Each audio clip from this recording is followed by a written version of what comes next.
நீங்கள் இணைந்திருப்பது சங்கமம் வானொலி, destiny in Jesus Christ, Tamil கிறிஸ்தவ வானொலி, கனேடிய மண்ணிலிருந்து ஒலிபரப்பாகிறது. மார்க்கு 16:15, மத்தேயு 24:14 வசனத்தின்படி இயேசு சீசர்களை நோக்கி, நீங்கள் உலகெங்கும் போய் சர்வ சிருஷ்டிக்கும் சுவிசேஷத்தை பிரசங்கியுங்கள். ராஜ்யத்தினுடைய இந்த சுவிசேஷம் பூலோகம் எங்குமுள்ள சகல ஜாதிகளுக்கும் சாட்சியாக பிரசங்கப்படும். அப்பொழுது முடிவு வரும் என்ற வசனத்தின்படி ஆத்துமாக்களை பரலோகத்தில் சங்கமிக்கும் வானொலி சங்கமம், சங்கமம், சங்கமம்.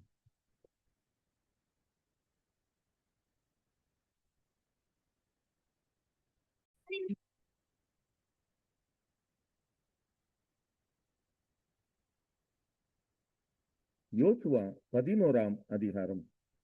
ஆத்சோரின் ராஜாவாகிய யாபீன் அதை கேள்விப்பட்ட போது அவன் மாதோனின் ராஜாவாகிய யோவாபிடத்திற்கும் சிம்ரோனின் ராஜாவிடத்திற்கும் அக்சாபின் ராஜாவினிடத்திற்கும் வடக்கே இருக்கிற மலைகளிலும் கின்னரோத்துக்கு தெற்கே இருக்கிற நாட்டுப்புறத்திலும் சமபூமியிலும் மேற்கு எல்லையாகிய தோரிலும் இருக்கிற ராஜாக்களிடத்திற்கும் கிழக்கேயும் மேற்கேயும் இருக்கிற கானானியரிடத்திற்கும் மலைகளில் இருக்கிற எமோரியர், ஏத்தியர், பெருசியர், எபூசியரிடத்திற்கும் எர்மோன் மலையின் அடியிலே மிஸ்பா சீமையில் இருக்கிற ஏவியரிடத்திற்கும் ஆள் அனுப்பினான்.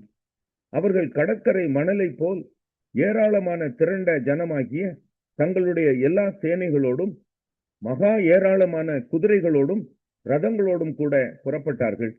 இந்த ராஜாக்கள் எல்லாரும் கூடி இஸ்ரவேலோட யுத்தம் பண்ண வந்து மேரோம் என்கிற ஏரி அண்டையிலே ஏகமாய் பாளையம் இறங்கினார்கள். அப்பொழுது கர்த்தர் யோசுவாவை நோக்கி, அவர்களுக்கு பயப்படாயாக, நாளை இந்நேரத்திலே நான் அவர்களை எல்லாம் இஸ்ரவேலுக்கு முன்பாக வெட்டுண்டவர்களாக ஒப்புக் கொடுப்பேன். நீ அவர்கள் குதிரைகளின் குதிகால் நரம்புகளை அறுத்து அவர்கள் ரதங்களை அக்கினியால் சுட்டெரிக்க கடவாய் என்றார்.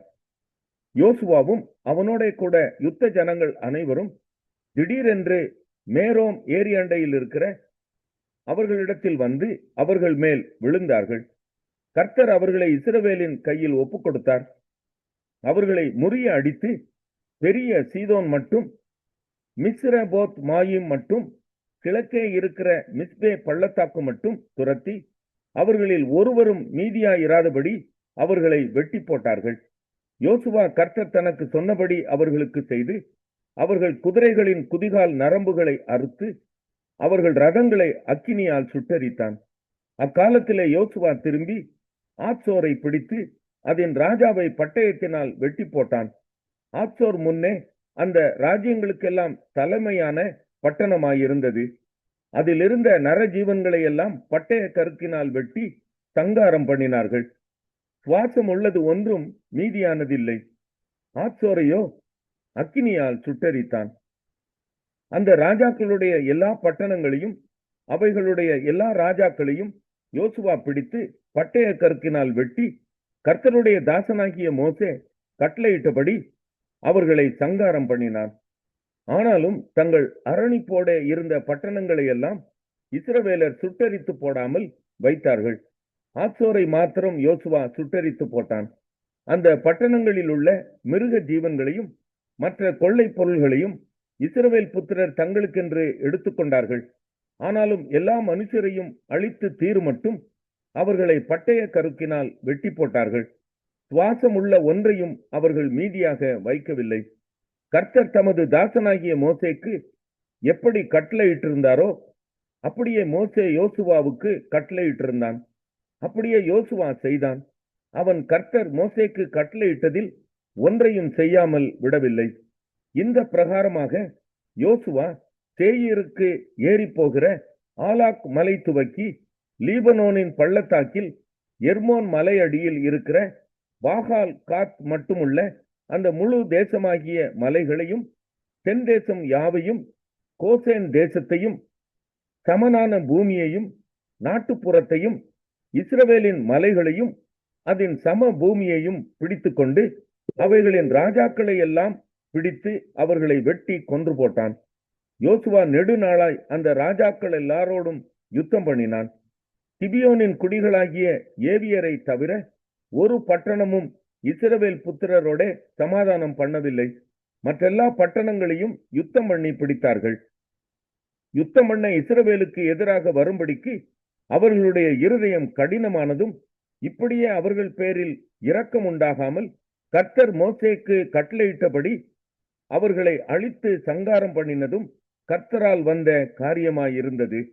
அக்காலத்திலே யோசுவா போய் மலை தேசமாகிய எபிரோனிலும், தெபீரிலும், ஆனாபிலும், யூதாவின் சகல மலைகளிலும், இஸ்ரவேலின் சகல மலைகளிலும் இருந்த ஏனாக்கியரை நிக்கிரகம் பண்ணி அவர்களை அவர்கள் பட்டணங்களோடும் கூட சங்கரித்தான். இஸ்ரவேல் புத்திரரின் தேசத்தில் ஏனாக்கியர் ஒருவரும் மீதியாக வைக்கப்படவில்லை. காசாவிலும் காத்திலும் அஸ்தோத்திலும் மாத்திரம் சிலர் மீதியாயிருந்தார்கள். அப்படியே யோசுவா கர்த்தர் மோசேயினிடத்தில் சொன்னபடியெல்லாம் தேசம் அனைத்தையும் பிடித்து அதை இஸ்ரவேலருக்கு அவர்கள் கோத்திரங்களுடைய பங்குகளின்படியே சுதந்திரமாக கொடுத்தான். யுத்தம் ஓய்ந்ததினால் ஏசாயா 15ஆம் அதிகாரம்.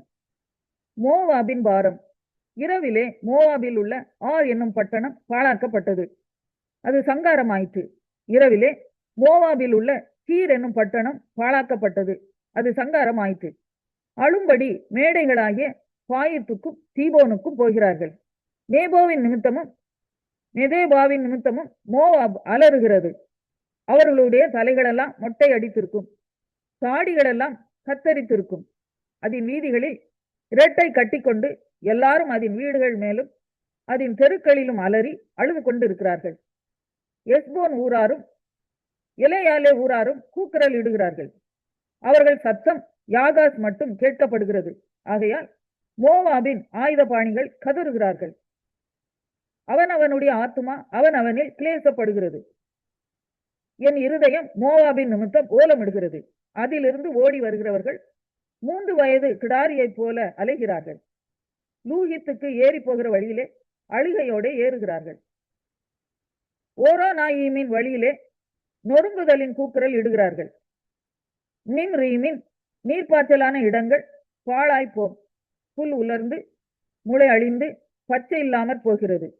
ஆதலால் மிகுதியாக சேர்த்ததையும் அவர்கள் சம்பாதித்து வைத்ததையும் அலரிகளின் ஆற்றுக்கப்பாலே எடுத்துக்கொண்டு போவார்கள். கூக்குரல் மோவாபின் எல்லையெங்கும் சுற்றும். எக்லாயின் மட்டும் அதன் அலறுதலும், பெரேலின் மட்டும் அதன் புலம்புதலும் எட்டும். தீமோனின் தண்ணீர்கள் இரத்தத்தால் நிறைந்திருக்கும். தீமோனின் மேல் அதிக கேடுகளை கட்டளையிடுவேன். மோவாபிலே தப்பினவர்கள் மேலும் தேசத்தில். அப்போஸ்தலனாகிய பவுல் தீமோத்தேயுவுக்கு எழுதின 2ஆம் நிருபம் 1ஆம் அதிகாரம்.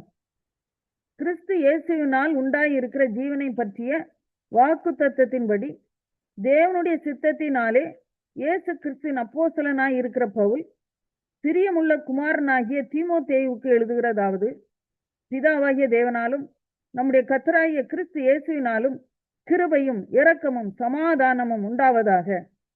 நான் இரவும் பகலும் இடைவிடாமல் என் ஜபங்களில் உன்னை நினைத்து உன் கண்ணீரை ஞாபகம் பண்ணி சந்தோஷத்தால் நிறையப்படும்படிக்கு உன்னை காண வாஞ்சையாயிருந்து உன்னில் உள்ள மாயமற்ற விசுவாசத்தை நினைவு கூறுகிறதினால் என் முன்னோர்கள் முதற்கொண்டு சுத்த மனசாட்சியோடு ஆராதித்து வரும் தேவனை நான் ஸ்தோத்தரிக்கிறேன்.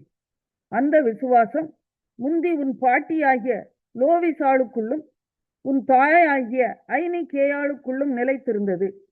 அது உனக்குள்ளும் நிலைத்திருக்கிறது என்று நிச்சயித்திருக்கிறேன்.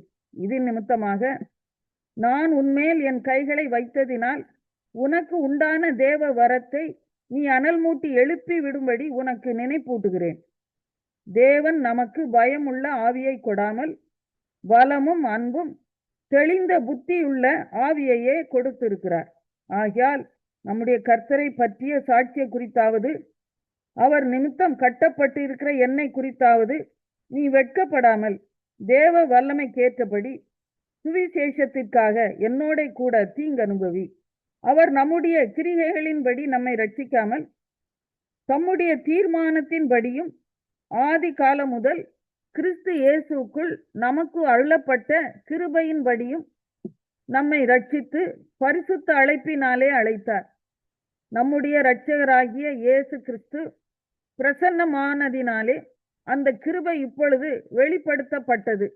அவர் மரணத்தை பரிகரித்து ஜீவனையும் அழியாமையையும் சுவிசேஷத்தினாலே வெளியரங்கமாக்கினார். அதற்கு நான் பிரசங்கியாகவும் அப்போஸ்தலனாகவும் புறஜாதியாருக்கு போதகனாகவும் நியமிக்கப்பட்டேன்.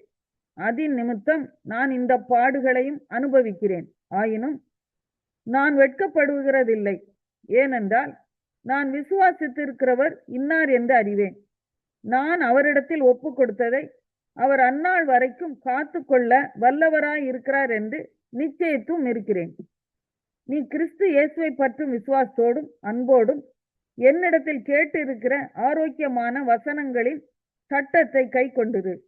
உன்னிடத்தில் ஒப்புவிக்கப்பட்ட அந்த நற்பொருளை நமக்குள்ளே வாசம் பண்ணுகிற பரிசுத்த ஆவியினாலே காத்துக்கொள்.